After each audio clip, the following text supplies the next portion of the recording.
அன்புமிக்க அல்லாவின் நல்லடியார்களே, உன் அனைவருக்கும் அல்லாவுடைய சாந்தியும் சமாதானமும் உண்டாவதாக என்று கூறிக்கொண்டு, இந்த ரமலான் மாதத்திலே கடைசி பத்தில் நாம் நுழைய இருக்கிறோம். இந்த கடைசி பத்தில் என்ன அல்லாவிடம் சொல்லி துவா கேட்க வேண்டும் என்பதையும் இங்கே நான் பதிவிடுகிறேன். வழக்கம் போல் நீங்கள் ஒவ்வொரு தொழுகையிலும் சரி, நீங்கள் மற்ற நேரங்களிலும் நீங்கள் நோன்பு பிடித்திருக்கும் நேரங்களிலும் சரி, எல்லா நேரங்களிலுமே இந்த இந்த பிந்தின பத்தில் கடைசி பத்தில் ஓதும் துவாவை நீங்கள் கேட்டுக்கொண்டிருப்பது உங்களுக்கு மிகவும் நன்மை அடையக்கூடியதாக இருக்கும்.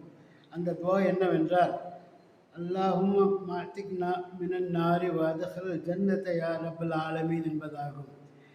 அல்லாவே, அகிலத்தாரின் இரட்சகனை, எங்களை நரகத்திலிருந்து விடுதலை செய்து இன்னும் எங்களை சொர்க்கத்திலும் நுழைய செய்வாயாக என்று கேட்பதாகும்.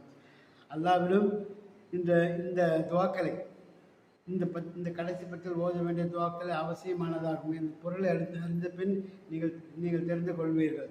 நரகத்திலிருந்து நாம் விடுபட வேண்டும், சுவனத்தில் நுழைவது நமது குறிக்கோளாக இருக்க வேண்டும். அந்த எண்ணத்திலே இந்த துவாவை அதிகம் கேளுங்கள். மேலும் பிற்காலங்களில் நீங்கள் எப்படி துவா கேட்டாலும் சரி, தொழும்போது கேட்டாலும் சரி, இந்த துவாவை ஞாபகம் வைத்துக்கொண்டு இந்த 3 துவாக்களையும் உங்கள் தொழுகையில் சேர்த்து கொள்ளுங்கள் என்று கூறிக்கொள்வதோடு, இந்த மேற்கொண்டு துவாவில் எவ்வளோக்கு எவ்வளோ அதிகமாக ஓத முடியும் அவ்வளோக்கு அதிகமாக ஓதுவது சிறந்தது.